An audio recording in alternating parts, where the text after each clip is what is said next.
The life of Jackie Kennedy Onassis. We start in the year 1929 and go all the way to 1999. In 1929, on July 28th, Jacqueline Lee Bouvier was born in Southampton, New York. In 1935, Jackie was enrolled at Chaplin School from grades 1st through 6th. Her teachers dubbed her brilliant but very naughty. She tended to be a little bit on the mischievous side.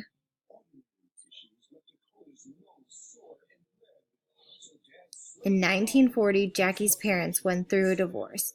Jackie became very introverted and focused heavily on the arts in school. This is where she really developed her knack for writing and history and learning all about culture and how to preserve it.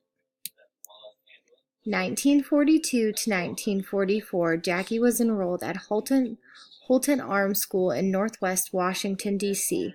She also studied at Miss Porter's School in Connecticut, and she won the Maria McKinney Memorial Award for excellence in English as a senior in high school. So when she developed her knack for writing, she really took that and honed that in and made it a part of who she was in order to succeed in school. 1947, she was dubbed Debutante of the Year by the local newspaper. She then enrolled at Vassar College in New York to study history, literature, and art, and French. So she took that love for writing and culture and developed it further when she enrolled at college. In 1949, Jackie participated in a study abroad program through her college where she traveled to France. She stayed in Paris for a semester and really developed a love for the French culture and literature of the time. Jackie was part French thanks to her mother, so she really felt at home and one with the country when she was there. In 1950, this was her senior year at college, and she transferred to George Washington College, where she graduated in the spring of 1951 with a bachelor's degree in French literature. She also received an appointment to the Washington Times-Herald, and she was titled the Inquiring Camera Girl. So her job was to go around and interview politicians in the news and ask them about elections coming up or what's coming up in politics or even current events that are going on in the town and take pictures of them and get those interviews. In 1952, Jackie was introduced to a member of the House of Representatives, John F. Kennedy, who was running to be elected to the U.S. Senate. Jackie and John began dating. Shortly after that, they then became engaged in November of 1952. In 1953, on September 12th, Jackie and John F. Kennedy were married. In 1956, they both helped each other a lot because this was a really rough year. Jackie had suffered a loss of their first child, which John helped her through, and Jackie also helped John recover through his spinal surgery. However, towards the end of this year, Jackie also helped John publish his first book titled Profiles in Courage. So because of her background, she was really able to help John write this book and edit this book in order to get it to press. And in 1957, Jackie gave birth to their daughter, Caroline Kennedy. John F. Kennedy also announced his campaign for re-election to the United States Senate.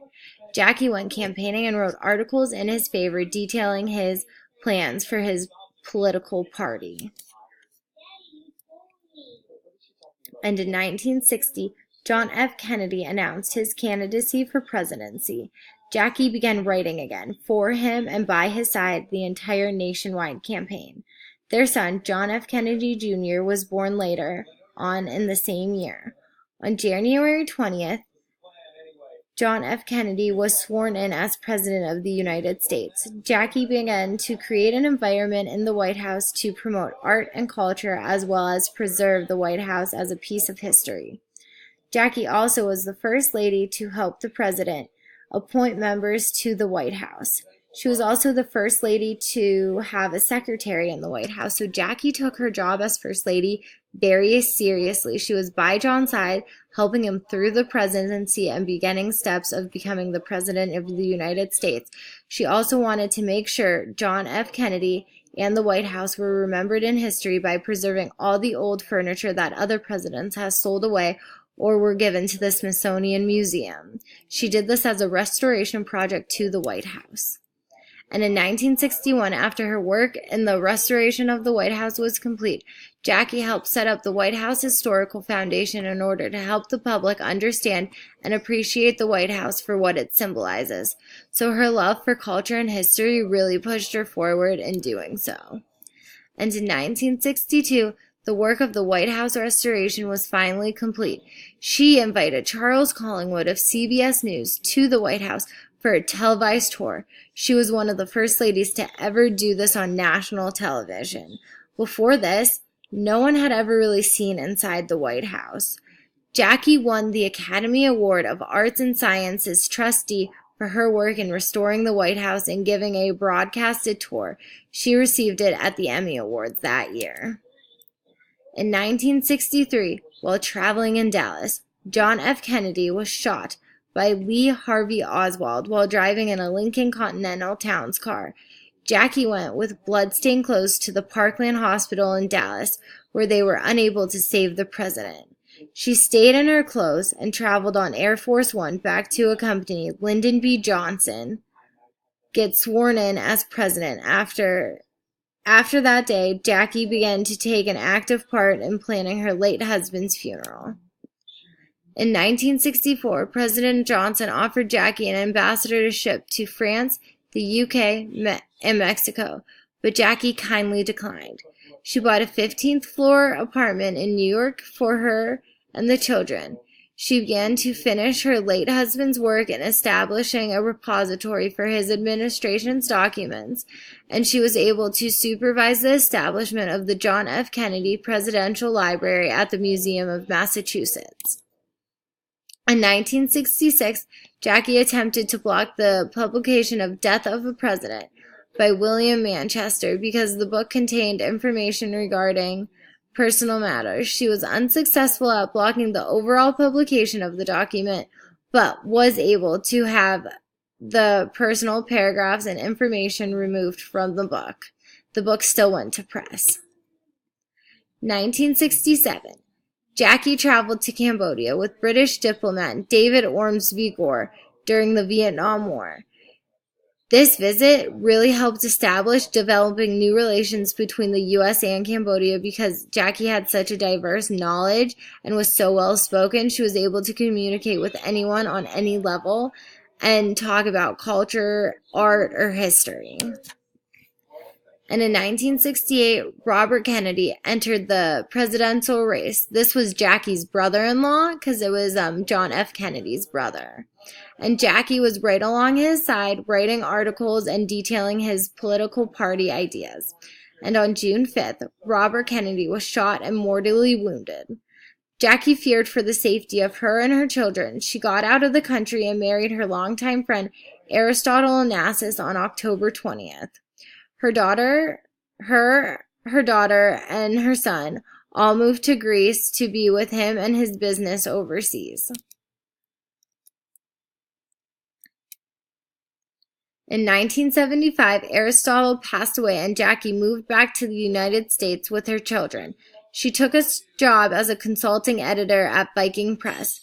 So during this time, after she moved back to the United States, she really focused in again on her career as a writer and an editor. In 1977, she resigned from her job at Viking Press and took a job as a senior editor at Double Play. And in 1979, she began to work on preserving landmarks such as Grand Central Terminal in New York. Within the same year, her brother-in-law, Teddy Kennedy, announced he was running for president against the incumbent Jimmy Carter. Jackie was there again, writing articles in his favor and campaigning with him on the trail. And in 1993, Jackie was diagnosed with non-Hodgkin's lymphoma. In 1994, on May 19th, Jackie Kennedy succumbed to her illness. The Jackie Kennedy Memorial Garden was developed at the White House to honor her legacy. They use this garden for speeches, awards, hosting diplomats from around the world because she had a major impact on culture. So they bring them here because Jackie was the really first person to ever bring art and culture into the United States, plus have a vast knowledge of other cultures and how other people live around the world.